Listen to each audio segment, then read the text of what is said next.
we're going to check in with the quarterfinals here in the Red Bull recap between Divine, DFP, and Vortex. A little bit NAEU competition.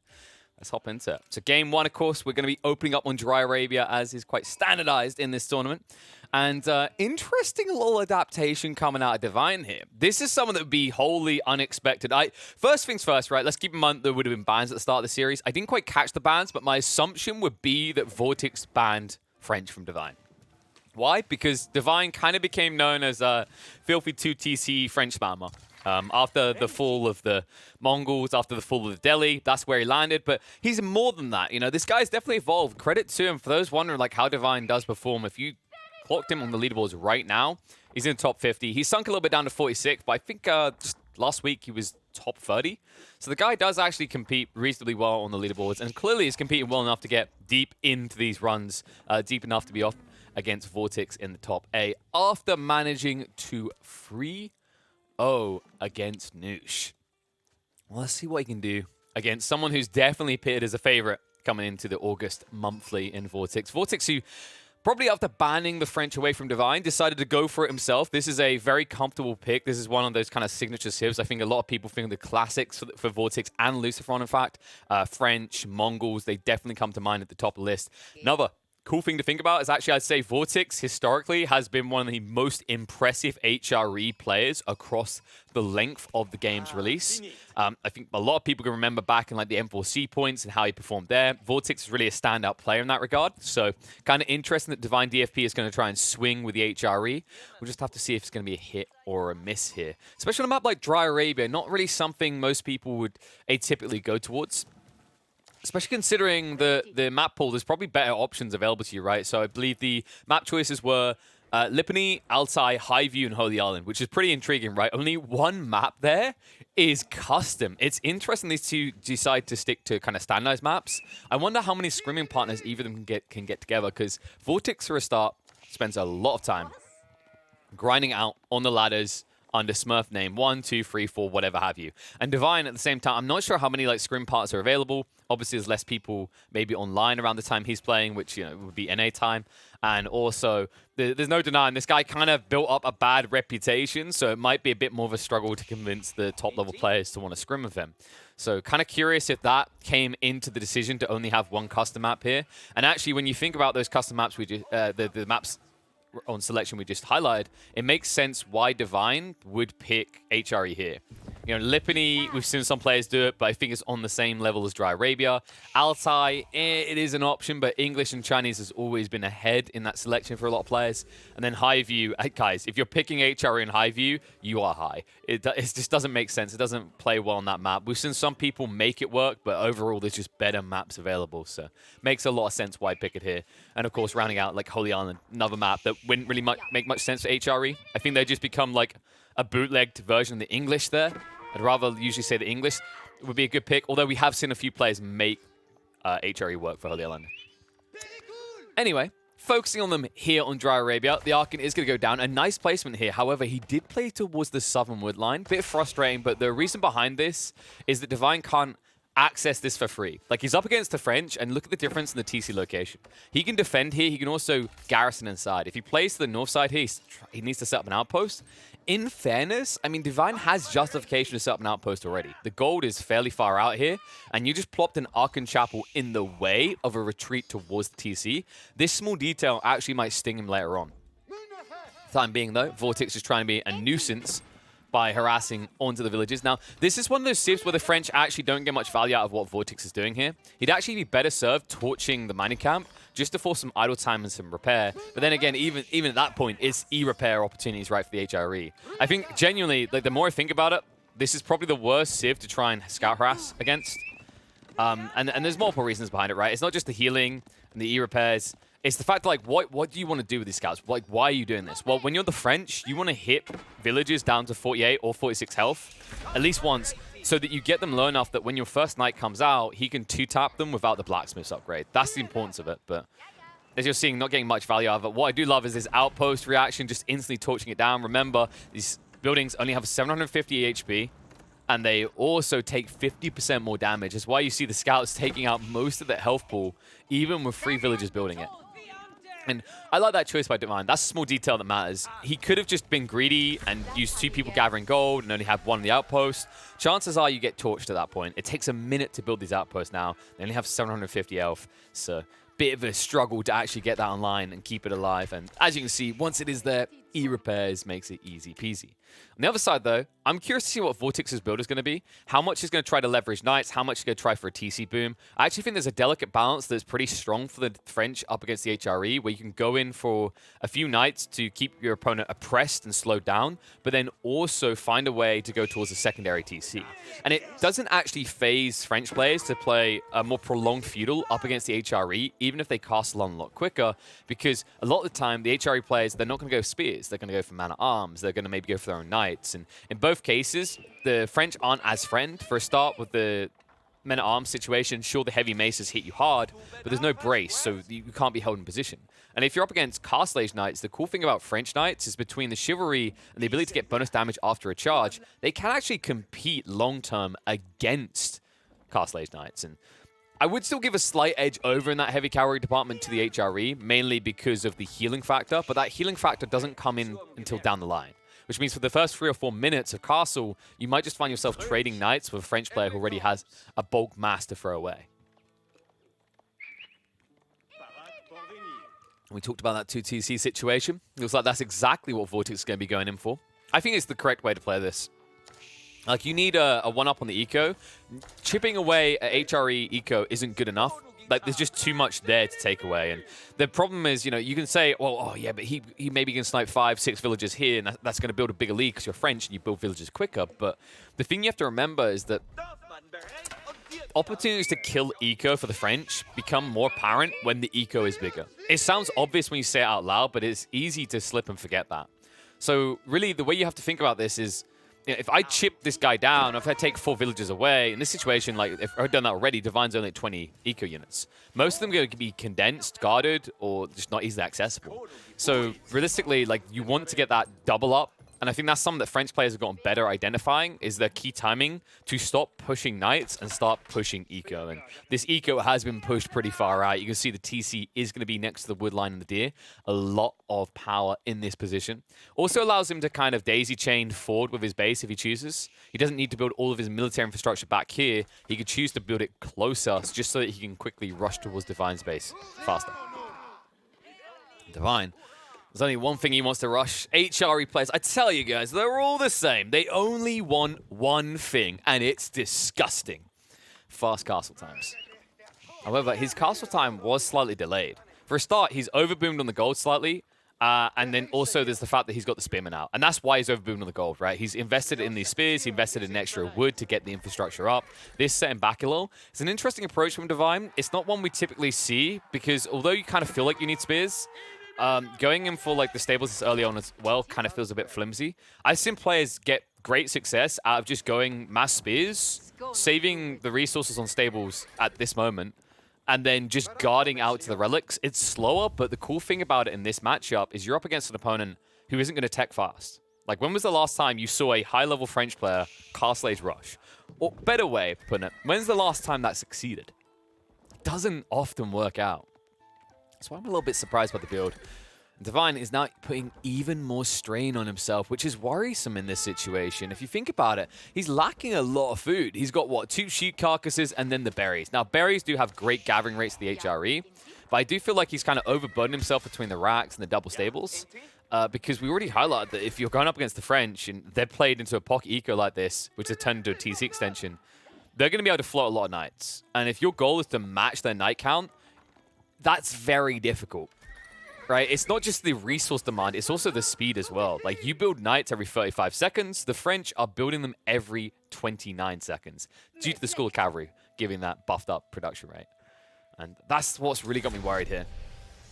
In fact, if we look at the count already, we can see it's up to 4 for Vortex. He's already now pushing archers to counter out the spears. This is where it could get a little bit problematic, especially with the position on these relics. We haven't even talked about that yet. Nothing generous for Divine, shall we say, because this Stealth Forest makes it a really big nuisance to try and get your safe relic. And you're seeing what I mean by that, with 2 Knights just waiting to gang bush anyone who comes through.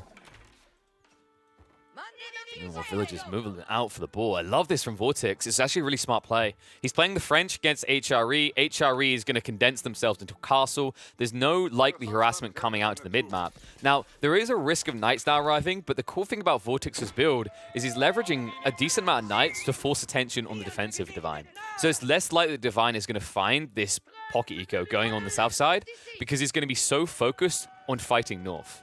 Now, one risk that is associated with this play is while you're trying to draw attention here, there is a chance that Divine comes down in the south side just because free relics exist in this area. So that's something I'd love to see Vortex kind of astutely aware of. I'd love to see him drop an outpost just for an early warning of this. But for now, the scouts do serve that purpose. The troops are amassing. Pretty little force coming together. Divine now to free stables. Rushing the production out as much as possible, but he's in trouble. He's about to run out of berries, and this is where the delicate phase I was worried about is going to arrive, and he doesn't have the heavy cavalry count, which is concerning here. So what's that delicate point? Well, what's about to happen the next 30, 40 seconds is Divine is going to have to switch farms. That's a 75 wood investment per villager. His only other choice is this, to play out into the deer, and this is exactly what Vortex has been waiting for. He's already shifting north side. He has to sense it's coming. It would just make sense, and he's about to get the info in a second. Knights are now marching up there as well. What you might see out of Vortex, he might just dive in on the eco line here instead. But I think he has the numbers to just take an outright fight. He's going to march up there now. Outpost being built, but Divine, predictable in his maneuver here. Vortex looking to utilize his machinations here. Prelates, not in a safe spot. Will back up. Premature wall-ification is a problem. Knights will clash on the east side, means the archers are going to be sacrificed, but they'll get rid of plenty of spears on their way out. Now, looks like the French Knights are going to choose to engage, but they haven't got the buff anymore, so it looks like it's going to have to be a peel back. Vortex, kind of a weird one out of him, actually. For a guy that I usually say is top 5 micro in Age of Empires 4, that felt really off the mark. A little bit of a slipsy doodle there. Will set Vortex back, but now he'll look to recharge in while the Knights are distracted. He gets his bonus damage off, and that is the Vortex I came to see. Look at that buff there. Extra damage for 5 seconds, and as soon as it's gone, he's gone. Allows him to get somewhat sufficient trades, but he still needs to find a way back here. Divine is going to be inflating. In the meantime, Vortex is also inflating his eco. However, he's going to need to get more military out. He needs to stand and fight here. TC's there to assist, archers as well. Knights will spread out and flesh out a little. And it looks like this should be able to clean up pretty much all of Divine's Knights. However, it's going to go both ways there, with Vortex taking heavy casualties. Looks like both of them will choose to just peel back a little. Divine, luckily, not losing 2 or 3 more there, actually. A lot of heavy injuries upon those Knights, but the cool thing about being the HRE is now that you are in Castle, you've got this Regnitz, you can just push more Prelates. And with that Prelates, you get a means to keep healing these bad boys. But right now, Divine's kind of being a bad boy in a different way. No Prelate push. You'd think you'd be just surging out as many as possible to gather up the relics, but no. And instead, it's just going to be 2 relics so far on the north side. We talked about the possibility of him playing south side. However, it's come at such a delay that Vortex will get away. However, he will get away with only half of the bounty he came for. There's still 1,000 food on that ball. Vortex, I'm a bit worried that he's giving too much to Divine here. The tech up is going to come through and it is Raw Institute. I think the logic now for Vortex is he understands that, HRE is going to get relics, right? HRE going to be HRE.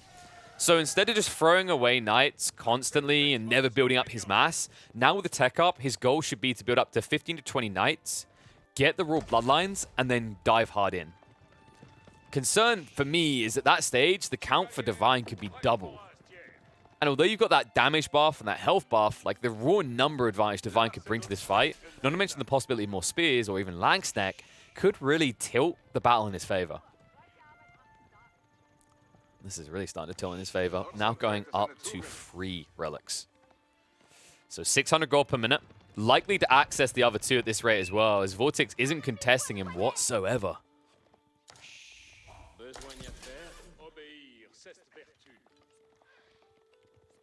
I'm actually kind of trying to figure out what Vortex's long-term plan is here. There's no way he wants this to go Imperial. So you could argue French win Imperial if you're both there. The issue is you won't be there at the same time as Divine. Not with this many relics being given over. You need to tax him for his gains. And this is what I was waiting to see. Vortex now coming in with just a few knights, looking to pick apart villages. This is the key thing I was waiting for. However, he will get limited value due to the fact that Divine, to his credit, did get textiles. I'm going to actually give a little round of applause for that. We don't see it that often out of HRE players. I feel like a lot of them play a little bit too greedy. And when you're up against a tempo-aggressive civ like this, even when you're at this stage in Castle, you want to have textiles, because the difference maker is now that you can go into the midfield and you can just keep roaming yourself. You don't have to react to these raids because each villager is tanky enough to take a hit from the knights. Speaking of those villagers, we're about to have a little bit of a party time. There are spring order placements here, which means that these knights should get limited to no value. In fact, one or two of them just going to go down for free. Vortex. We'll try to trade them out, but this doesn't feel good. Remember, there's 240 resource units you're losing like this.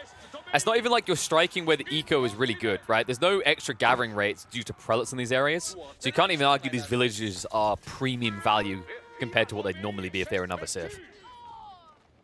Still a lot of knights being thrown away. A lot of pocket ecos being established by Vortex. And luckily for him, Divine, because he wants those relics, he's still playing south side. So he's not harassing all this free eco north.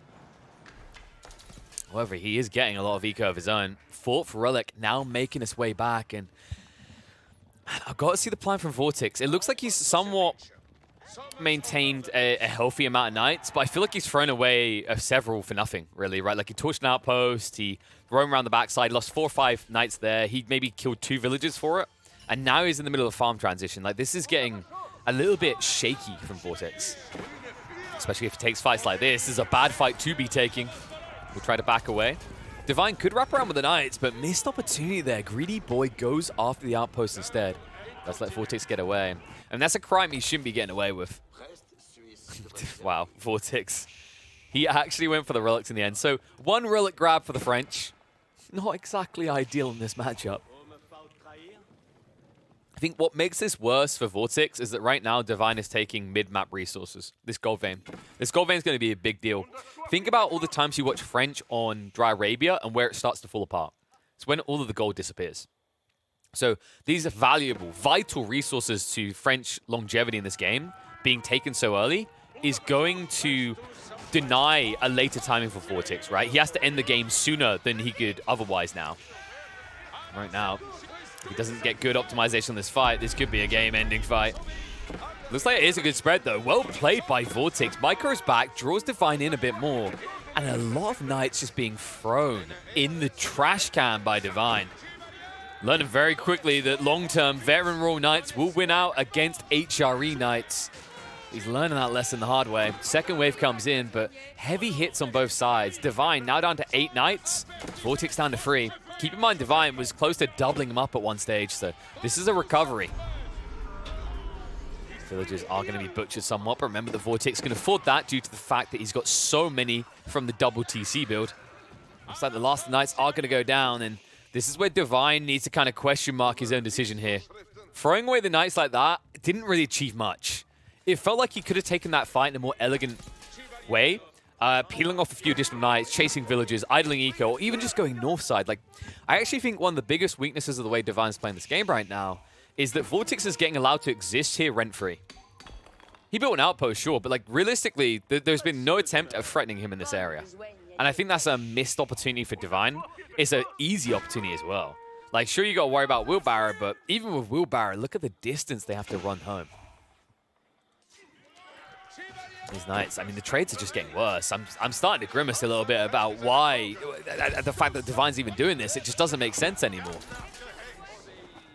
I think the word I choose is perplexed. It's kind of like he's at that phase that we see HRE players hit a lot, right? Where my resource bank is really good, so I'm just going to throw crap at you and see what sticks. The problem is you can't stick to this plan long term. Like, the French are going to beat you out. Chivalry's finally coming out. Royal Bloodlines as well. And this is the point I was looking for. I was worried that Vortex was going to reach this point and not have enough knights. But due to the way that Divine has thrown away, I'd say more knights, I give Vortex the edge here. So for me, Divine needs to switch. Like, and you can see the Rax is now being prepped. Like, he needs to get Spearman out en masse. Some Lax deck would go far as well.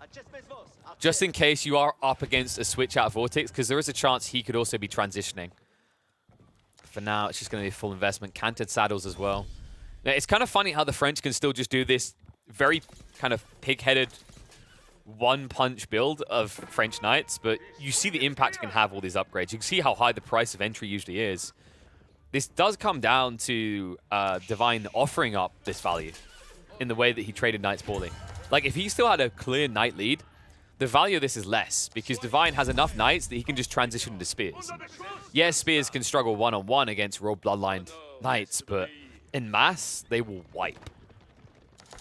Another detail to think about here with Divine is I haven't really seen a prelate push in high quantities. And part of that is due to the amount of Knights he has to keep replacing, but also, like, I really have to emphasize that he's got so many relics, right? He got 4 relics. That's 800 gold per minute. You should be pushing some prelates, man. Especially knowing that you're going to have to transition to Spears. Their heal factor on the front line actually can be quite the big deal. Especially if you eventually go into Herbal Medicine, which when you're around 8 to 10 of these bad lads is totally worth it.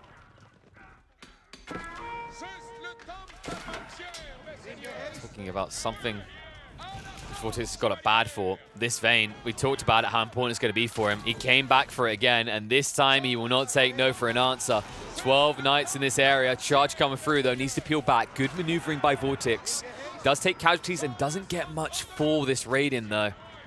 However, numbers do continue to crawl up. And you have to remember the economy situation. Another reason why I want more prelates is not just about the efficiency on the front line. It's the fact that you've actually got all this spread eco from Divine, and yet none of it's being buffed. He's playing HRE, but he's not playing HRE. Actually, if anything, it feels like Divine is playing the French right now. Just let that sink in for a moment. He actually is playing French as the HRE. He's playing pocket ecos. He's playing mass knights. This is 100% him kind of trying to paint his French vision on the HRE kingdom, and I don't think it works. I think he's missed out on so much economy. In fact, you can see in the income numbers, like, sure, we can talk about how much bigger Vortex's eco is now, right? And it being almost double the villager count, but this is a game where Divine got 4 relics. This is a game where Divine still is the HRE. This should be somewhat competitive, and it just doesn't feel that way. Divine, for the moment, does have the numbers, but he needs to take a good fight soon. I think if this escalates any further, Vortex has him countered. You can already see the Arbitraries being prepped in mass. And with that, remember, there's additional upgrades you can get into. The Gambesons, especially the crossbow stirrups, could be the MVP. Divine, I think you run a risk if you play this slowly. A very big risk. It's kind of nutty to say, like, oh, but he's HRE. Can he not just go back and boom up? I don't think so. I think you're too many Knights in now. Like, he's built across the course of this game, like, what, 40 Knights plus? That's too much. You have to do something. Flash coming out. Arbitraries are going to be guarded. Remember, the Royal Bloodlines are there for the Veteran Royal Knights. They did get the charge bonus as well, but they're hesitant due to the spears. Dive coming through into the choke points. Choke points that can prevent those spears from actually engaging, and that's why Vortex turns around. The spears are stuck in the mosh pit, but they're not attacking. Nice maneuvering. Vortex continues to back up here. Heavy hits on both sides, but Divine needs to get good bang for buck out of the Knights.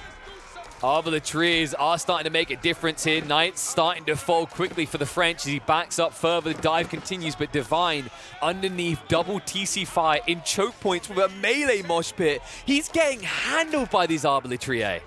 This is the difference that it makes. This is the power of defending in your own base with range comp.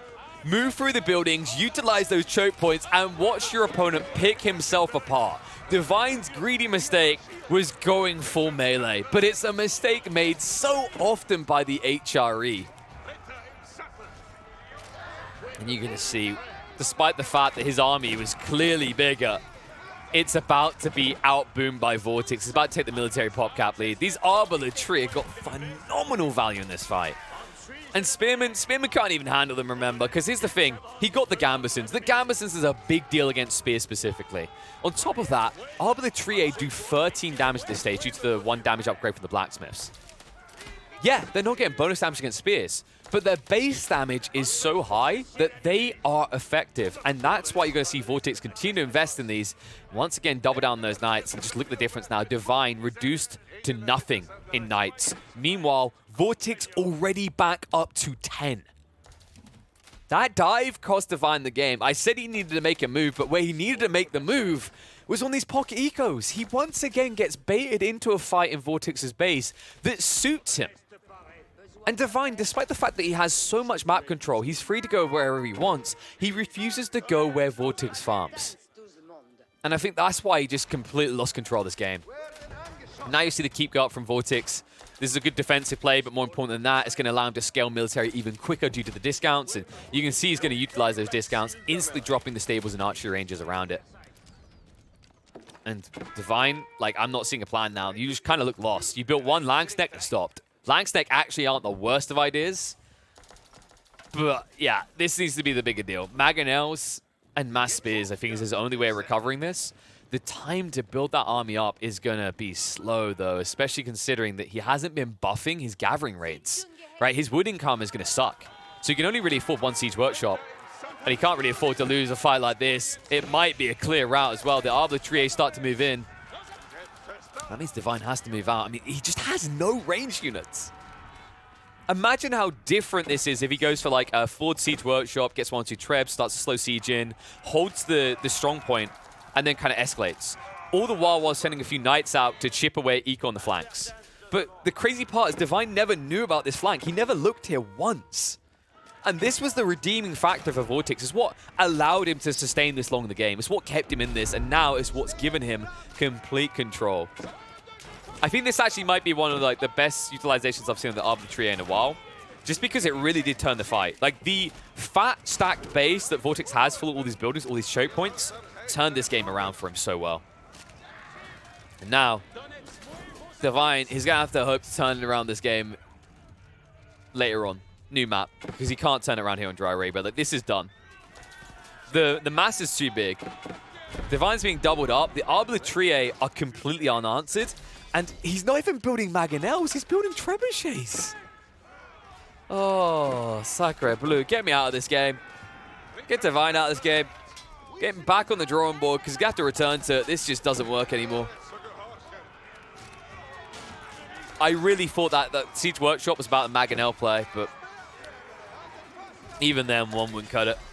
Great turnaround from Vortex, man. I love the way that he leveraged those choke points. I think this is a masterclass in how range comps can defend effectively in clustered bases. 1 point on the board for Vortex. Good start for him. And honestly, that was a really good display there. I think like the key thing really was around that Arbitraries transition and the fact that there was no ability to wrap around. I think like the utilization of the choke points led to two factors. One, for a start, like Divine got baited in. He rushed in with knights, and his knights got held back by Royal Bloodline knights. They're just tanky units. That's what they're meant to do. They hold you in these choke points so you can't reach the Arbitraries. And also, by you rushing in with the knights, you're blocking your spears from engaging, so they can't even be involved in the fight. Even if they are involved in the fight, they're having about 60 to 70% of their damage mitigated by the Gambesons. That was actually a really cool play. I don't see Gambesons use that well. A lot of the time, it's just kind of something you click, but I think it actually made a big difference there due to the mass amount of spears. And yeah, it was just a great play by Vortex. I think he sacrificed enough initially that it looked like a rout, and then when he placed into the choke points, the numbers don't matter anymore because Vortex is the only player with ranged. Really good play. Really good opening that series, man.